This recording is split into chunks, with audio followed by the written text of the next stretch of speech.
সিলেটের চামেলিবাগে ভূমিধসের প্রায় 7 ঘন্টা পর নিখোঁজ 3 জনের মরদেহ উদ্ধার করা হয়েছে। ফায়ার সার্ভিস ও সেনাবাহিনীর অভিযানে দুপুর 1:30টার দিকে তাদের মরদেহ উদ্ধার করা হয়।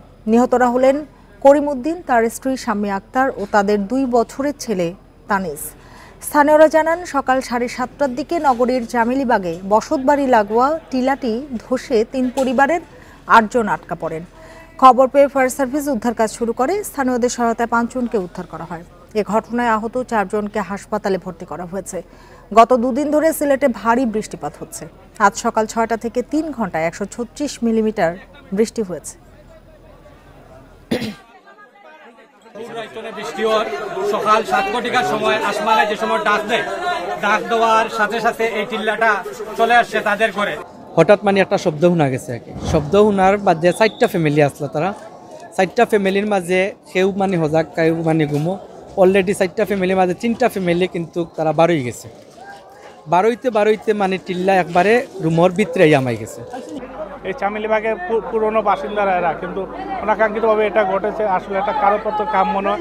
এটার জন্য আমাদের আসলে সিলেট সিটি কর্পোরেশন আমরা মানে এই যে যারা ঝুঁকিপূর্ণ এলাকায় আছেন পাহাড়ের, এটা আমরা এদেরকে সরানোর চেষ্টা করব। ভারী বৃষ্টিতে সিলেটের চামেলিবাগে ভূমিধসে 3 জনের মৃত্যু হয়েছে। আরও জানাতে ঘটনাস্থল থেকে যোগ দিয়েছেন সহকর্মী রানা মজুমদার। রানা, 3 জনকে উদ্ধার করা হয়েছে, সেই 3 জনের সম্পর্কে আর কি বিস্তারিত জানা গেছে? আর কেউ নিখোঁজ রয়েছে কিনা?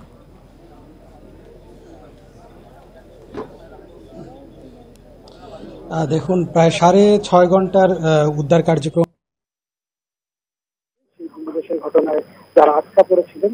ঘটনাটি ঘটেছে। সেই ভূমিধসের ঘটনায় যারা আটকা পড়েছিলেন সেই 3 জনের মরদেহ কিন্তু উদ্ধার করেছে সিলেট যে ফায়ার সার্ভিস কিংবা সেনাবাহিনীর যারা সদস্যরা ছিলেন তারা কিন্তু উদ্ধার করতে পেরেছেন। এবং আমরা এই মুহূর্তে এখানে আসলে অবস্থান করছি। তো উদ্ধার কার্যক্রম শেষে সেনাবাহিনীর সিলেট 17 পদাতিক ডিভিশনের যিনি জিওসি রয়েছে তিনি মূলত আমাদের সাথে কথা বলেছেন এবং তিনি বলেছেন যে এই যে ঘটনাটি সেটি মূলত সকাল 7টা থেকে 7:30টার দিকে এই দুর্ঘটনাটি ঘটে, পাহাড় ধসের ঘটনাটি। এবং ঘটনাটি ঘটার এবং সংবাদ সদস্যরা এখানে ছুটে আসেন। আসার পর মূলত এখানে আসলে কয়েকটি পরিবারের প্রায় 11 জন সদস্য কিন্তু এখানে ভূমিধসে আটকা পড়েন বলে তারা আমাদেরকে জানিয়েছেন। এবং পরবর্তীতে স্থানীয়দের সহায়তায় পাশাপাশি ফায়ার সার্ভিসের কর্মীরা 11 জন থেকে তারা 8 জনকে তারা উদ্ধার করেছেন। এবং সেই 8 জনের অবস্থাটাই কিন্তু এখন অনেক ভালো আছে বলে তারা আমাদেরকে জানিয়েছেন। এবং পাশাপাশি এই 8 জনের পর 3 জন সদস্য কিন্তু একই পরিবারের তারা আটকা ছিলেন। এবং পরবর্তীতে সকাল 11:30টার দিকে সেনাবাহিনীর সদস্যরা এই ঘটনাস্থলে ছুটে আসেন এবং ঘটনাস্থলে আসার পর কার্যক্রম চালান। এবং সেখানে আমরা দেখতে পেয়েছি যে যারা স্থানীয়রা ছিলেন তারাও কিন্তু এখানে আসলে হাতে হাত মিলিয়ে উদ্ধার তৎপরতায় অংশ নিয়েছিলেন এবং পরবর্তীতে এই উদ্ধার তৎপরতায় অংশ নিয়েছিলেন। কি আরো রয়েছে? পরবর্তীতে কিন্তু সেনাবাহিনী এবং দেখুন, এখন পর্যন্ত কিন্তু আর কেউ এখানে আটকা পড়া অবস্থায় নেই। এবং আমরা যে বিষয়টি জানতে পেরেছি যে এই 3 জনকেই কিন্তু আসলে মৃত উদ্ধার করা হয়েছে। এবং স্থানীয় প্রশাসন থেকে বলা হচ্ছে যে আসলে মূলত গত কয়েকদিন সিলেটে ভারী বৃষ্টিপাত হয়েছে এবং এই ভারী বৃষ্টিপাতের কারণেই যে এই যে বসতবাড়িটি যেটি আপনারা দেখতে পাচ্ছেন সেই বসতবাড়ির লাগোয়া যে টিলাটি ছিল সেটি মূলত ধস নামে। এবং এই ধসের কারণেই মূলত আসলে এখানকার যে 3 জন তারা মারা যান। এবং তারা 3 জনই মূলত একই পরিবারের। এবং তাদের পরিচয়টা যদি বলি, এখানকার যিনি পরিবারের প্রধান ছিলেন মৃত মোহাম্মদ করিমউদ্দিন, তিনি মূলত ডিশ লাইনের কাজ করতেন। পাশাপাশি তার স্ত্রী রয়েছেন শামীমা আক্তার রুজি, পাশাপাশি তাদের একজন ছেলে সন্তান 2 বছরের তানিজ, সেও কিন্তু এই দুর্ঘটনায় মারা যায়। এবং পাশাপাশি হাসপাতালে যারা আছেন তাদের শারীরিক অবস্থা কেমন, আর ভূমিধসে ওই এলাকায় আর কি ধরনের ক্ষয়ক্ষতি হয়েছে?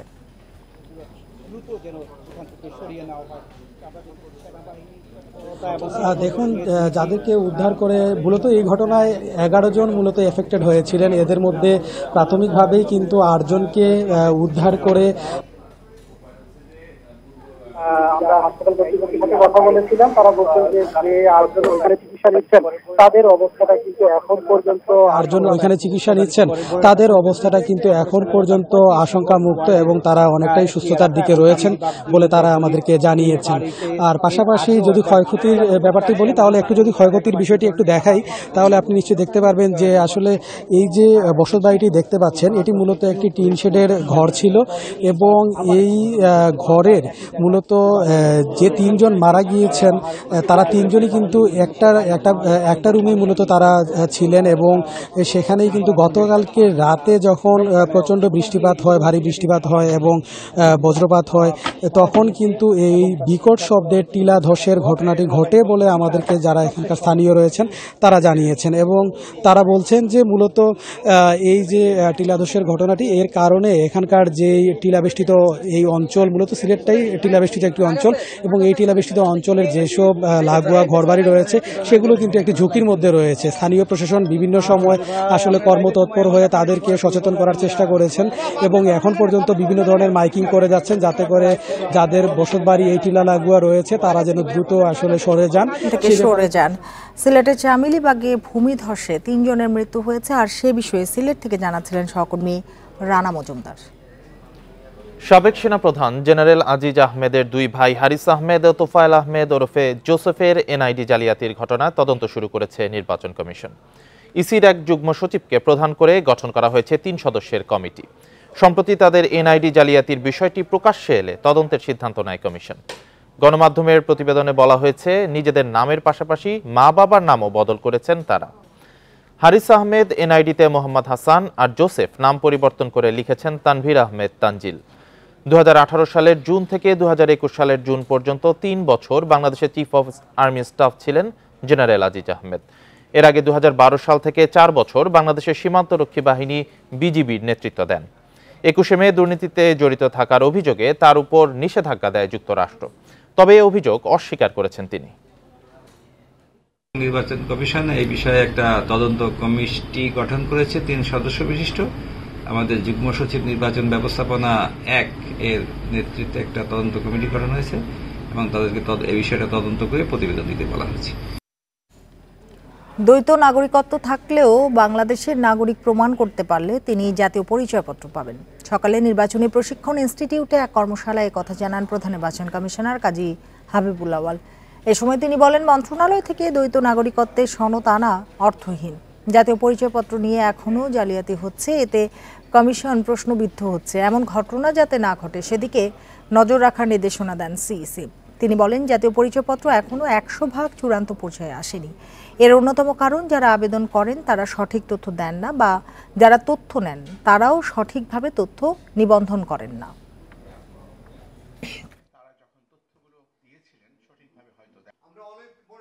দ্বৈত নাগরিকত্ব বা 3টা নাগরিকত্ব বা 10টা নাগরিকত্ব, যতটা নাগরিকত্বই থাকুক না কেন, উনি যদি বাংলাদেশের নাগরিক হন তাহলে উনি এনআইডি পাবেন। দ্বৈত নাগরিকত্বের অজুহাতে তাকে এনআইডি দেওয়া যাবে না, সেখানে বলা হয়েছিল তাহলে ইহা থেকে সার্টিফিকেট নিতে হবে। সার্টিফিকেটটা অর্থহীন। শেখ হাসিনা ও নরেন্দ্র মোদীর নেতৃত্বে বাংলাদেশ ভারত সম্পর্ক নতুন উচ্চতায় উন্নীত হয়েছে। টানা 3য় মেয়াদে ভারতের প্রধানমন্ত্রী হিসেবে শপথের পরপরই নয়াদিল্লিতে নরেন্দ্র মোদীর সঙ্গে একান্ত বৈঠক করেন প্রধানমন্ত্রী শেখ হাসিনা। বৈঠকে 2 দেশের সম্পর্ক আরও সুদৃঢ় হওয়ার আশাবাদ ব্যক্ত করেন তারা। এছাড়া দিল্লিতে প্রধানমন্ত্রীর সঙ্গে সৌজন্য সাক্ষাৎ করেছেন শ্রীলঙ্কার রাষ্ট্রপতি রনিল বিক্রমাসিংহে। নরেন্দ্র মোদীর আমন্ত্রণে তার শপথ অনুষ্ঠানে যোগ দিতে শনিবার নয়াদিল্লি পৌঁছান প্রধানমন্ত্রী শেখ হাসিনা। প্রধানমন্ত্রীর সাথে তার কন্যা ও বিশ্ব স্বাস্থ্য সংস্থার দক্ষিণ পূর্ব এশিয়ার আঞ্চলিক পরিচালক সাইমা ওয়াজেদ, বেসরকারি শিল্প ও বিনিয়োগ উপদেষ্টা সালমান এফ রহমান এবং পররাষ্ট্রমন্ত্রী ড হাসান মাহমুদ সফর করছেন। প্রধানমন্ত্রী জননেত্রী শেখ হাসিনা তিনি নতুনভাবে নির্বাচিত এবং শপথ গ্রহণের পরপর তার সাথে যে বৈঠক অনুষ্ঠিত হয়েছে সেখানে ভবিষ্যতের দিনগুলোতে আমাদের 2 দেশের সম্পর্ক আরও গভীর হবে বলে আশাবাদ ব্যক্ত করেছেন। রোববার নয়াদিল্লিতে ব্রিফিংয়ে পররাষ্ট্রমন্ত্রী বলেন, প্রতিবেশী দুই দেশেই নেতৃত্বের ধারাবাহিকতা বজায় থাকায় সহযোগিতা বাড়বে। বাংলাদেশ ও ভারতের মাঝে যোগাযোগ সহ বিভিন্ন ক্ষেত্রে সম্পর্কের অগ্রগতি হয়েছে। বাংলাদেশেও একই সরকার, ভারতেও একই সরকার, সুতরাং কাজের ধারাবাহিকতার ক্ষেত্রে কিছু সুবিধা রয়েছে এবং দুই দেশের সম্পর্কের মাধ্যমে আমাদের উভয় দেশের মানুষ কিন্তু উপকৃত হচ্ছে, বিশেষ করে কানেক্টিভিটির ক্ষেত্রে এবং অন্যান্য ক্ষেত্রে। একান্ত বৈঠকে ভারতের প্রধানমন্ত্রী নরেন্দ্র মোদীকে বাংলাদেশ সফরের আমন্ত্রণ জানান শেখ হাসিনা।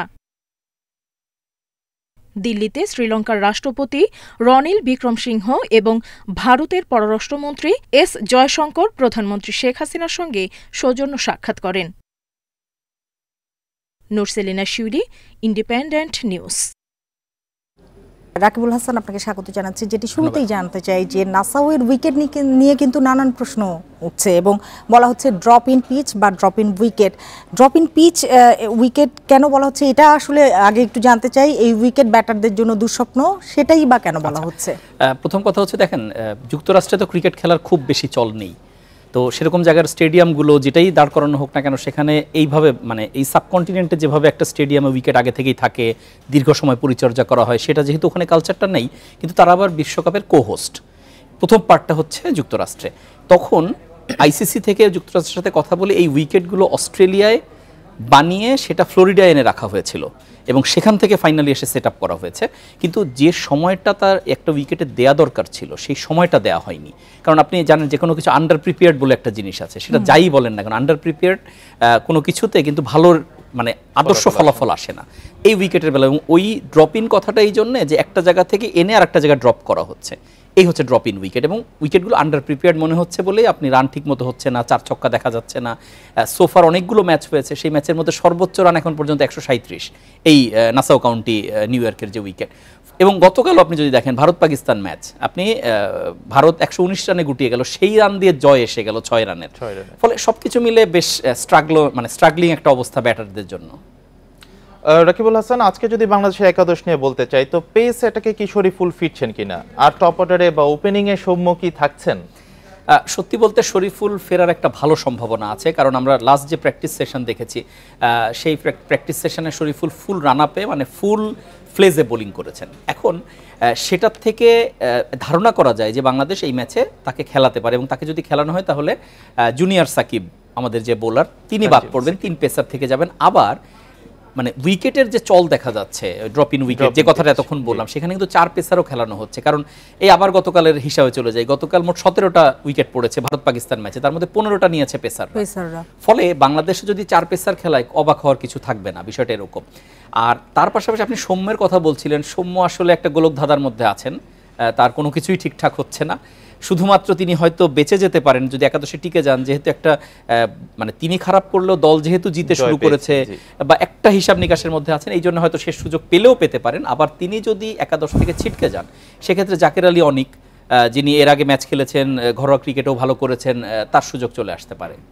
আর সেক্ষেত্রে এই যে উইকেট এখানে ভালো করতে গেলে, সাফল্য পেতে গেলে কি করতে হবে? এবং আপনি বলছিলেন যে পেস অ্যাটাক, সেটাতে গুরুত্ব দিতে হবে, সেরকম বিষয়। সত্যি কথা হচ্ছে কি, মানে যে উইকেট আন্ডার প্রিপেয়ার্ড যে উইকেটের কথা আমরা বলছি, যেটা অনেক সমস্যা তৈরি করছে, সেই জায়গাটায় আপনি যদি ভালো করতে চান তাহলে একদম ক্রিকেটের যে বেসিক সেই জায়গাটায় চলে যেতে হবে। বেসিক বলতে আমি বোঝাচ্ছি, আমরা বাংলাদেশে একাডেমিতে দেখি কি ছোট ছোট ছেলে মেয়েরা খেলা যে শুরু করে, তখন কিন্তু তাদের বেসিক শেখানো হয় যে আগে তুমি ডিফেন্স করা শেখো, অল্প রানে এই প্লেসে মারলে, এইভাবে শট খেললে এখানে, যে এরকম কথাবার্তাগুলো থাকে। ফলে বেসিকে যখন আপনি ফিরে যাবেন তখন কিন্তু, যেমন আমি আবার গতকালকের উদাহরণ দিতে হচ্ছে, 119 রান যখন পাকিস্তান চেস করতে গেল, এটা কিন্তু 120 বলের খেলা 119 রান। এখানে শর্টস খেলার দরকার নেই যে আমার 4 মারতে হবে 6 মারতে হবে, এরকম না। ফলে ওই জায়গাটাই হচ্ছে সেই বেসিকে ফিরে যাওয়া। আবার বোলারদের ক্ষেত্রে ভারতীয় বোলাররা কিন্তু 119 রানকেও জয়ের টার্গেট বানিয়ে ফেলেছে, কারণ হচ্ছে তারা একদম একটা বোলারের যে কাজ, কোনো এক্সট্রা কিছু না করা, তাহলে এক্সট্রা যা করবে সেটা উইকেট করে দিবে। আর এমনিতেই কিন্তু এক জয়ে দল কিন্তু একটু আত্মবিশ্বাসী আছে এখন, কিন্তু নিউ ইয়র্কে কিন্তু এর আগে দুটো ম্যাচ খেলেছে, সাউথ আফ্রিকা খেলেছে, তাই বাড়তি সুবিধা পাবে কিনা? ডেফিনেটলি সাউথ আফ্রিকার একটা কপাল ভালো, তারা যদিও তারা যে দুটো ম্যাচ জিতেছে, দুটো ম্যাচে স্ট্রাগল করেছে, জিতেছে, কিন্তু তারা টানা তৃতীয় ম্যাচ খেলছে নিউ ইয়র্কের মাটিতে, ফলে এটা সাউথ আফ্রিকার জন্য একটা অ্যাডভান্টেজ, কোনো সন্দেহ নেই। বাংলাদেশ এই মাঠে ভারতের সঙ্গে একটা প্রস্তুতি ম্যাচ খেলেছিল, বিশ্বকাপের প্রস্তুতি ম্যাচ, তারপরে ডালাসে যে শ্রীলঙ্কাকে হারিয়ে এসেছে, আবার নিউ ইয়র্কে ফিরেছে, ফলে বাংলাদেশের জন্য একটু অ্যাডজাস্টমেন্টের ব্যাপার আছে, কোনো সন্দেহ নেই। আপনি যেটা বলছেন যে এই ম্যাচে ভালো করতে গেলে দু দলই, মানে বাংলাদেশ, আমরা চাইবো অবশ্যই বাংলাদেশ ভালো করুক, কিন্তু লড়াইটা হবে লো স্কোরিং, কোনো সন্দেহ নেই। টস জিতে হয়তো ফিল্ডিং নিতে চাইবেন মানে অধিনায়ক, তো সব কিছু মিলে বাংলাদেশের জন্য একটা স্বস্তির জয় দিয়ে যেহেতু বিশ্বকাপ শুরু হয়েছে, এই জয়টা যদি হয়ে যায় তাহলে অলমোস্ট সুপার 8 নিশ্চিত বলতে হবে, কারণ পরের দুটো ম্যাচ হচ্ছে নেদারল্যান্ডস এবং নেপাল, যেখান থেকে জয় আসার কথা। রাকিবুল হাসান, আপনাকে অনেক ধন্যবাদ আমাদের সময় দেওয়ার জন্য, আমাদের সাথে যোগ দেওয়ার জন্য।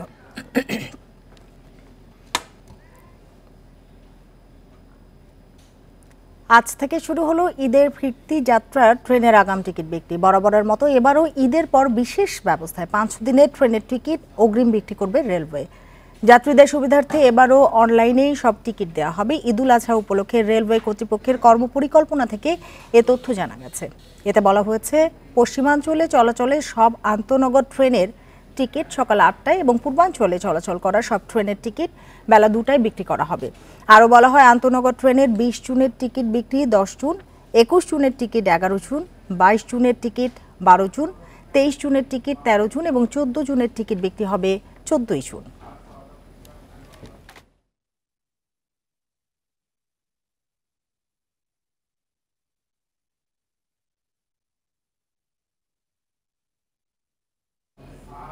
আপনারা দেখছেন বিরতিহীন সংবাদ দুপুর। এরপর আরো যা দেখবেন, সরকারের প্রবণতা অব্যাহত থাকলে বাজেটে ঋণের ফাঁদে পড়ার সংখ্যা অর্থনীতিবিদদের। ব্যাংক ও আমলাতন্ত্র সংস্কারের পরামর্শ।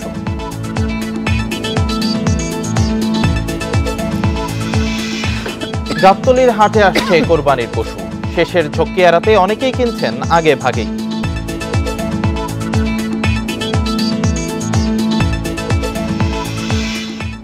চিরনিদ্রায় শায়িত হলেন পুলিশ কনস্টেবল মনিরুল হক। নেত্রকোনার আটপাড়া উপজেলার বিষ্ণুপুর গ্রামে পারিবারিক কবরস্থানে তার দাফন সম্পন্ন হয়েছে। এর আগে বেলা 11টায় স্থানীয় ঈদগাহ মাঠে তার জানাজায় অংশ নেন সহকর্মী, আত্মীয় স্বজন ও গ্রামবাসী। বিষ্ণুপুর গ্রামের বীর মুক্তিযোদ্ধা শামসুল হকের ছেলে মনিরুল 6 ভাই বোনের মধ্যে সবার ছোট। তার এই মৃত্যুর খবরে পুরো পরিবার শোকে বাকরুদ্ধ। মনিরুলের হত্যাকারীর সর্বোচ্চ শাস্তি দাবি করেছেন তারা। 2016 সালের শেষের দিকে পুলিশের চাকরিতে যোগ দেন মনিরুল। 3 বছর আগে জেলার পূর্বধলা উপজেলায় তানিয়া আক্তার তন্নিকে বিয়ে করেন। তার 2 বছরের একটি পুত্র সন্তান রয়েছে।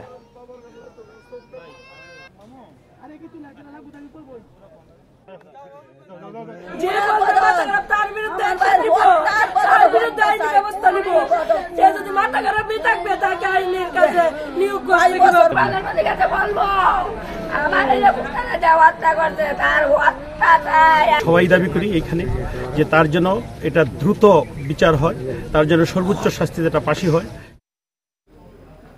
কক্সবাজারের 3টি উপজেলায় প্রধানমন্ত্রীর উপহারের ঘর পাচ্ছে আরও 261 জন গৃহ ও ভূমিহীন মুক্ত মানুষ। সেই সঙ্গে কাল কক্সবাজার জেলাকে গৃহ ও ভূমিহীন মুক্ত ঘোষণা করবেন প্রধানমন্ত্রী শেখ হাসিনা। বিস্তারিত জানাতে যোগ দিচ্ছেন আমাদের সহকর্মী অনিমেষ কর। অনিমেষ, একটি জেলাকে ভূমিহীন ও গৃহহীন মুক্ত ঘোষণা করা নিঃসন্দেহে একটি বড় মাইলফলক এবং বড় অর্জন। এই অর্জনে কক্সবাজারবাসীর প্রতিক্রিয়া কি?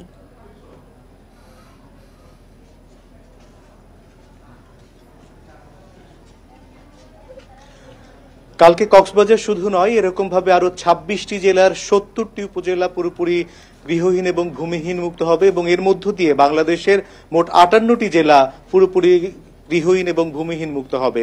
এই মুহূর্তে আমি যেখানে দাঁড়িয়ে আছি এটি কক্সবাজারের ঈদগাহ উপজেলা এবং এই উপজেলাও কালকে গৃহহীন এবং ভূমিহীন মুক্ত হবে।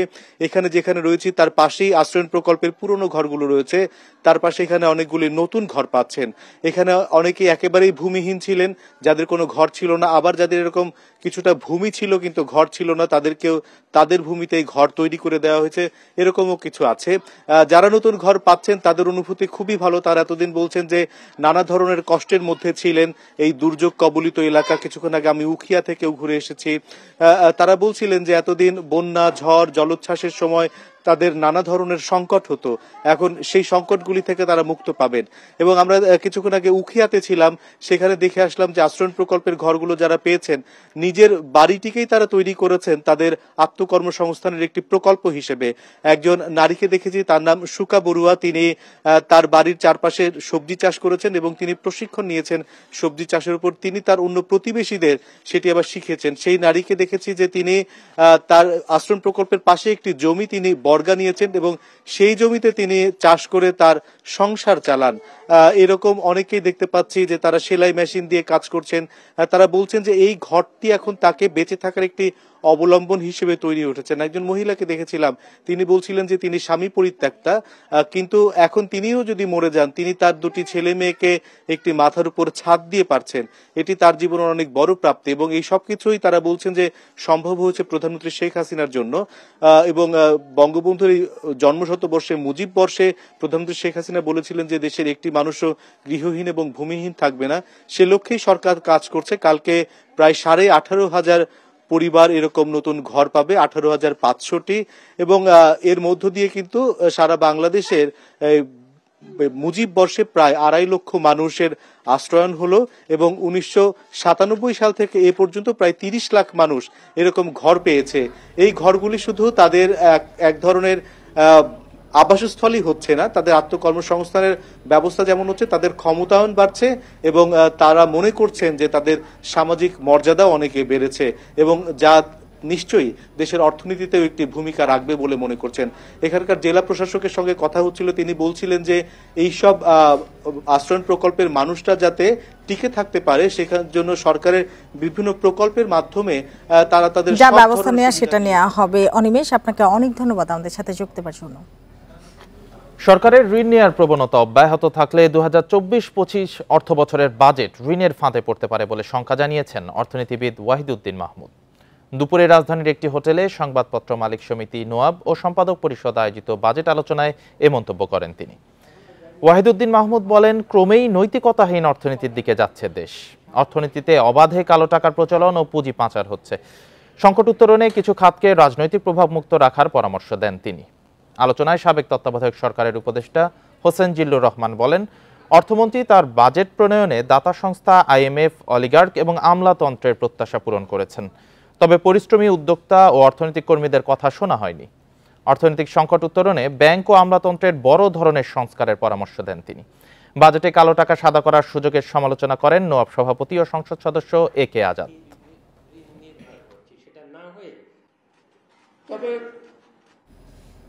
ঢাকা মেডিকেল কলেজ হাসপাতাল ও বাংলাদেশ ব্যাংকে সাংবাদিক প্রবেশে কড়াকড়ি দুর্নীতিকে প্রশ্রয় দেবে বলে মনে করেন সাংবাদিক নেতা ও বিশিষ্টজনেরা। এতে গণতান্ত্রিক চর্চা বাধাগ্রস্ত হবে বলে মনে করে TIBও। জনগণের টাকায় পরিচালিত এসব প্রতিষ্ঠানে দুর্নীতি ঢাকতেই এমন সিদ্ধান্ত মনে করছেন তারা। অনুমতি ছাড়া সাংবাদিকদের সাথে কথা বলতে পারবেন না ঢাকা মেডিকেল কলেজ হাসপাতালের কোনো কর্মকর্তা কর্মচারী। 4 জুন এমন চিঠি জারি করেন পরিচালক ব্রিগেডিয়ার জেনারেল মোহাম্মদ আসাদুজ্জামান। বেশ কয়েক বছর ধরেই ঢাকা মেডিকেলের ভেতরে গণমাধ্যম কর্মীদের ক্যামেরা নিয়ে ঢোকা নিষিদ্ধ ছিল। সম্প্রতি সাংবাদিক প্রবেশে কড়াকড়ি আরোপ করে বাংলাদেশ ব্যাংকও। নিয়ম করা হয় শুধু পাস প্রদানকারী কর্মকর্তার সাথেই দেখা করতে পারবেন সাংবাদিকেরা। এরপর কেন্দ্রীয় ব্যাংক গভর্নরের সংবাদ সম্মেলন কয়েক দফা বয়কট করা হয়, যার মধ্যে বাজেটোত্তর সংবাদ সম্মেলন উল্লেখযোগ্য। গভর্নর কথা বলবেন, আমরা এটা বয়কট করার চেষ্টা করব। সরকারি 2 প্রতিষ্ঠানের ভেতরে দুর্নীতি ও গাফিলতি আছে বলেই সাংবাদিক প্রবেশে কড়াকড়ি বলে মনে করে TIB। জনস্বার্থে প্রতিষ্ঠিত ও জনগণের অর্থে পরিচালিত প্রতিষ্ঠান, এখানে জনগণের অ্যাক্সেস নিশ্চিত করার জন্য যে প্রতিষ্ঠানটি বা যে কর্মীরা সবচেয়ে গুরুত্বপূর্ণ ভূমিকা পালন করে থাকে তারা হচ্ছে সংবাদকর্মী। সংশ্লিষ্ট প্রতিষ্ঠানের মধ্যে একাংশ আছে যারা এই অনিয়ম, দুর্নীতি, অনাচারের সাথে, এই প্রতিষ্ঠানের অনাচারের সাথে তারা জড়িত অথবা এর ফলে লাভবান, সুবিধা পাচ্ছেন। সরকারি প্রতিষ্ঠানের এমন সিদ্ধান্ত দেশ ও গণতন্ত্রের জন্য ক্ষতিকর বলছেন সাংবাদিক নেতারা। যা কিছু অন্যায় আছে, যা কিছু দুর্নীতি আছে, যা কিছু আপনার ন্যায়ের প্রতি আমরা সুবিচার করছে না আছে, এগুলো সবই কিন্তু গণমাধ্যম আবিষ্কার করেছে এবং আলটিমেটলি এতে সরকারি লাভবান হয়েছে, আলটিমেটলি এতে গণতন্ত্রের যে প্রতিষ্ঠানগুলো আছে সেগুলো লাভবান হয়েছে। মুক্ত গণমাধ্যম দেশের উন্নতি ও আদর্শ রাষ্ট্র গঠনে ভূমিকা রাখে বলে মনে করেন সাংবাদিক নেতারা। গণমাধ্যমকে রুদ্ধ রেখে। Khaled Raihan, independent News, Dhaka. এবার জানাবো বিকাশ ঈদ কেনাকাটার খবর।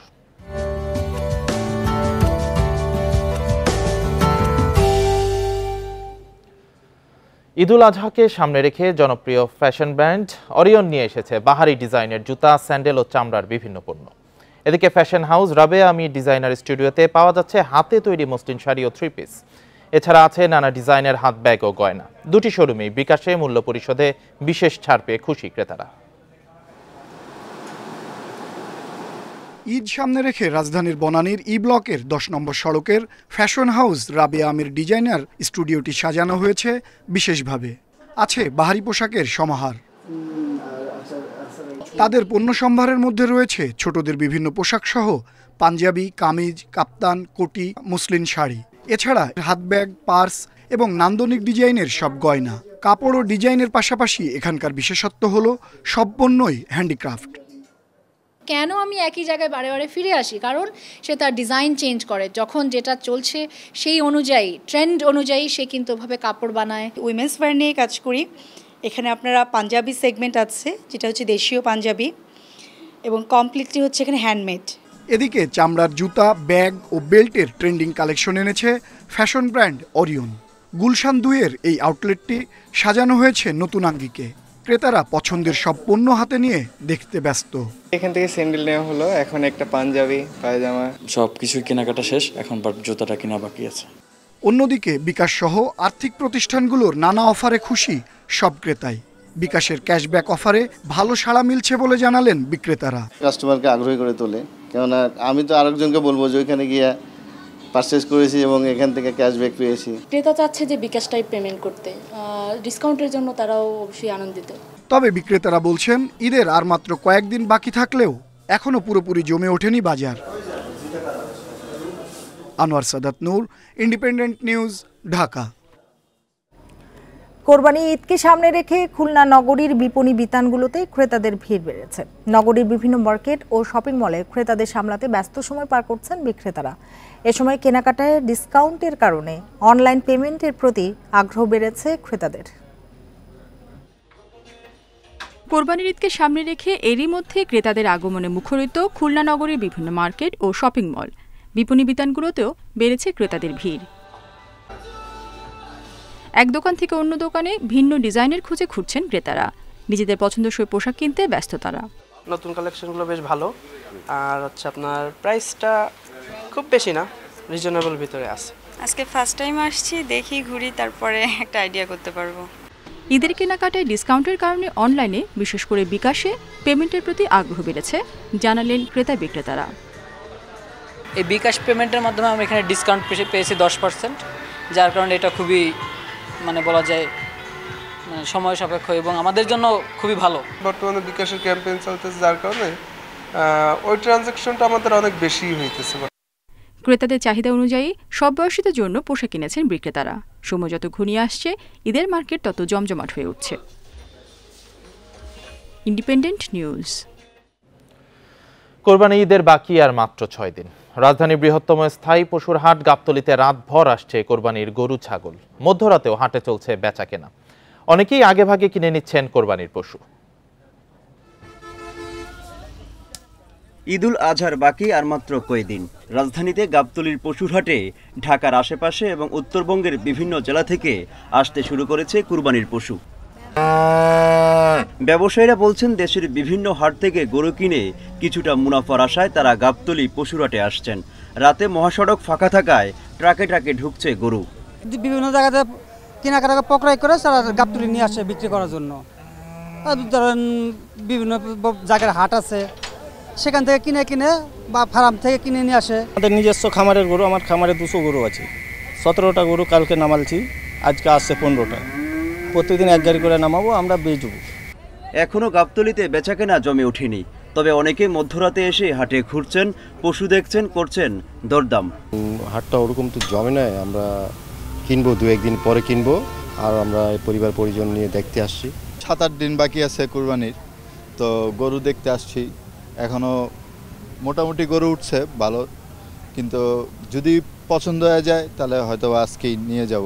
দেখতে আসে, যদি 50 জন দেখতে আসে তাহলে 5 জন কেনে আর 40 জন ঘুরে যায়, এইরকম আর কি। রাজধানীতে যাদের পশু রাখার জায়গা আছে তাদের অনেকেই ঝামেলা এড়াতেই আগেভাগেই কিনছেন গরু। গাবতলী পশুহাটে দেখা মিলল এমন কয়েকজন ক্রেতার। জায়গা আছে, ওইখানে রাখবো, ওইখানে কিছুদিন লালন পালন করবো। এটা একটা শখ আর কি আমাদের ঢাকার মানুষের, শখ মেটানোর জন্য আগেই কিনি আমরা সবসময় করি। ব্যবসায়ীরা বলছেন গাবতলী পশুহাট পুরোপুরি জমে উঠতে আরও লাগবে 2-1 দিন। আর বৃহস্পতিবার রাজধানীতে বসবে মোট 22টি কুরবানির পশুর হাট। Mohammad Omar Faruk, Independent News, Dhaka. কোরবানি সামনে রেখে দেশীয় পদ্ধতিতে লালন পালন করা গরুর চাহিদা দিন দিন বাড়ছে। এবারও দেশের বিভিন্ন এলাকায় এই পদ্ধতিতে গরু পালন করে কয়েক হাজার খামারি। তবে বাড়তি উৎপাদন খরচের কারণে লাভ নিয়ে দুশ্চিন্তায় তারা। সীমান্ত দিয়ে গরু আসা ঠেকাতে কঠোর নজরদারির দাবি খামারিদের। কোরবানির জন্য সাতক্ষীরায় চাহিদার তুলনায় প্রায় 35,000 গরু বেশি রয়েছে। জেলায় 80,000 চাহিদার বিপরীতে খামারে প্রস্তুত 1,15,000 গরু। তবে গোখাদ্যের বাড়তি দামে খরচও গুনতে হয়েছে অতিরিক্ত। আগে ছিল ভুসে 1500 টাকা, এখন 1700-1800 টাকা কিনতে হচ্ছে। বিচুলি কিনতাম আপনার 2,000-4,000, এখন হচ্ছে 6,000 টাকাও কিনেছি। এখন গরুর দাম অনেক বেশি। দালাল আছে, গাড়ি খরচ আছে, এই জন্য আমরা খামারে খামারে ঘুরতেছি। যদি 10টা গরু থাকে 20 জন খরিদ্দার আছে, মালের দামপাতি অনেক বেশি, এই জন্য গরুর দাম অনেক বেশি। কোরবানির সামনে রেখে হবিগঞ্জে 800-র বেশি খামারে প্রস্তুত করা হয় নানা জাতের গরু। 500 থেকে 1000 কেজি ওজনের এসব গরু দেশীয় পদ্ধতিতে লালন পালনের কথা জানান খামারিরা। এই বছর যে দানাদার খাওয়া খাদ্যের যে মূল্য, এতে আমাদের গরু পালা অসম্ভব হয়ে দাঁড়াইছে। আশা করি না যে লাভবান হইব। লক্ষ্মীপুরের 5 উপজেলায় প্রায় 2,500 খামারে পশু পরিচর্যার পাশাপাশি নিয়মিত স্বাস্থ্য পরীক্ষা করান চিকিৎসকরা। বাড়তি খরচের কারণে লাভ নিয়ে কিছুটা শঙ্কায় খামারিরা। গরুর লালন পালন করে আমরা আসলে আপনার খড় খাওয়াচ্ছি, তারপরে কাঁচা ঘাস আছে সেটি খাওয়াচ্ছি, তারপর আপনার খোল বুসি, তারপরে ভাত খাওয়াচ্ছি। গত বছরের তুলনায় ডবল দাম, যার কারণে গরুর দাম অনেক পড়ে যাইতেছে। চাঁদপুরে কোরবানির পশুর চাহিদা 78,000-এর বেশি। এবার সেখানে চাহিদার তুলনায় পশুর সংখ্যা 17,000 কম। চাহিদা মেটাতে নির্ভর করতে হবে পাশের জেলার উপর। সোহেলি জাহান, ইন্ডিপেন্ডেন্ট নিউজ। ঈদের আগেই পুরোপুরি খুলে দেওয়া হচ্ছে 8 লেনের দ্বিতীয় আমিনবাজার সেতু। এতে রাজধানীতে দ্রুত ঢোকা ও বের হওয়া যাবে। যোগাযোগ বিশেষজ্ঞরা বলছেন, সেতুটি দিয়ে শুধু যাত্রী চলাচলই নয়, সাভার আশুলিয়া শিল্প কারখানার পণ্য পরিবহন সহজ হবে, যার ইতিবাচক প্রভাব পড়বে দেশের অর্থনীতিতে। রাজধানীর প্রবেশপথের ঢাকা আরিচা মহাসড়কের আমিনবাজার সেতুর পাশেই নবনির্মিত দ্বিতীয় আমিনবাজার সেতু। এর 2টি লেন যানবাহন চলাচলের জন্য আগেই খুলে দেওয়া হয়েছে। এবার কোরবানির ঈদের আগেই খুলে দেওয়া হচ্ছে বাকি 6 লেন। এতে চাপ কমবে পুরনো সেতুর উপর। যানজট এড়িয়ে নির্বিঘ্নে রাজধানীতে ঢোকা ও বের হওয়ার সুযোগ পাচ্ছেন দেশের উত্তর ও দক্ষিণ পশ্চিমাঞ্চলের দূরপাল্লার যানবাহন। যাত্রীর জন্য হবে, গাড়ির জন্য ভালো হবে, সবার যারা রাস্তা যারা কর্মরত আছে সবার জন্যই ভালো হবে। ব্রিজটা অনেক বড় হওয়ার কারণে গাড়িগুলো সুন্দরভাবে রাস্তা পার হয়ে যাবে, কোনো ঝামেলা হবে না, মানুষজন নির্বিঘ্নে বাড়ি চলে যাবে। যোগাযোগ বিশেষজ্ঞরা বলছেন, পুরনো সেতুর 4 ও নতুন সেতুর 8 লেন সহ মোট 12 লেনে গাবতলী কেন্দ্রিক যানজট নিরসন হবে। কমবে বাস টার্মিনালের সামনে সড়কের যানজটও। গতি আসবে সাভার আশুলিয়ার শিল্প কারখানার অর্থনীতিতে। ঢাকা থেকে একটা বড় অংশের মানুষ তারা পরিবহন দিয়ে বের হবে, একই সাথে পশুবাহী ট্রাকগুলি ঢাকামুখী কিন্তু হবে। এবং প্রতি বছর যে চাপটা আমরা দেখি এই গাবতলী সেতুর 2 পাশে যানবাহনের যে দীর্ঘ সারি, আমি মনে করি যে সেই যানজট বা যানবাহনের দীর্ঘ সারি এবার অনেকটাই নিয়ন্ত্রিত হয়ে যাবে। সড়ক বিভাগ বলছে, 8 লেনের নতুন সেতুর 2 প্রান্তে প্রায় 1.5 কিলোমিটার সংযোগ সড়ক নির্মাণ হয়েছে। সাভারের দিকে তৈরি হয়েছে ওভারপাস। এর ফলে দূরপাল্লার যানবাহন আর যানজটের কবলে পড়বে না। পূর্ণাঙ্গ সেতুটাই পূর্ণাঙ্গভাবে এবং যে আন্ডারপাস যেটা রয়েছে এবং সেটা পূর্ণাঙ্গভাবেই আমরা এটা খুলে দিব আর কি ঈদের আগেই আর কি। আর এখানে যে সুবিধাটা রয়েছে আপনার লোকাল যে গাড়িগুলো আর সরাসরি যে গাড়িগুলো যাবে আপনার উত্তর এবং উত্তর পশ্চিম এলাকা, এই এলাকায় যে সরাসরি গাড়িগুলো যাবে সেগুলোর সাথে কিন্তু লোকাল গাড়ির কোনো সাক্ষাৎ হবে না। সরকার নিজস্ব অর্থায়নে প্রায় 276 কোটি টাকা ব্যয়ে নির্মিত হচ্ছে 233 মিটার দীর্ঘ দ্বিতীয় আমিনবাজার সেতু। 2021 সালের ফেব্রুয়ারিতে নির্মাণ শুরু হয়ে কাজ শেষ হয় এবছর। আল আমিন হোসেন, ইন্ডিপেন্ডেন্ট নিউজ, ঢাকা। আর এই ছিল বিরতিহীন সংবাদ দুপুরে। এতক্ষণ সাথে থাকার জন্য ধন্যবাদ সবাইকে।